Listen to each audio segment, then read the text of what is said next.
In today's video, I will be making a heart-shaped card with quill vortex roses. For the vortex roses, I attached 2 strips of Aquagreen. A tiny spot of glue is enough to join them. Then I use my slotted tool to roll. I will be using it like a needle tool. I just place the tool over the paper and do not insert into the slot. Then I roll them. I roll for a little while and then remove them out of the tool. It is more convenient to roll with fingers. After finishing the coil, I squeeze them like an eye shape. Since the strip is longer, the coil is thick, which makes it a bit harder to squeeze. So I need to give more pressure again and again. Then I put it into a circle sizer, which is much bigger than the coil we just made. Use something pointy like a needle tool to unwind them. It will take some time. Don't unwind the centermost point. Take it out of the circle sizer, glue the end, and squeeze the coil from 3 different directions to make a hexagon-like shape. It will form the vortex and they look so well like a rose.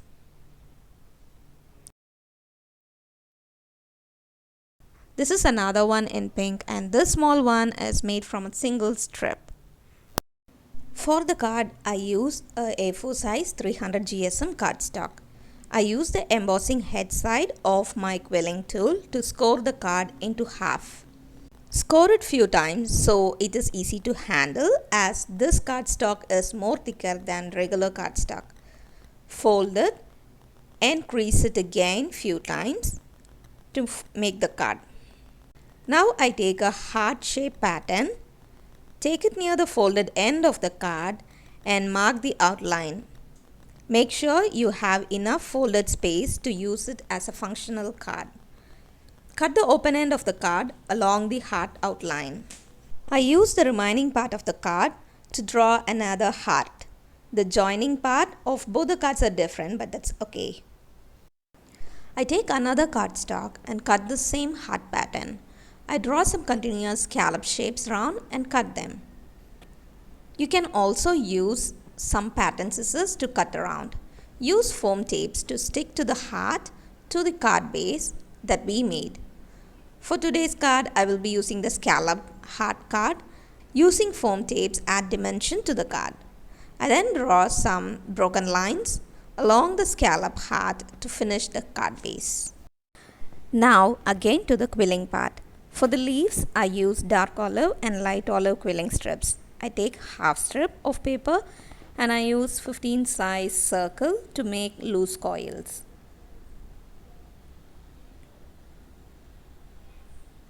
Then I make eye shape with the coils. You can also make teardrop for a little different results. I have glued them all individually and segregated with their colors. Now I join one coil from each color and twist it in the corners for the leaves. So I have a gradient look for my leaves. To add some interest, I make some tight coils from pale yellow.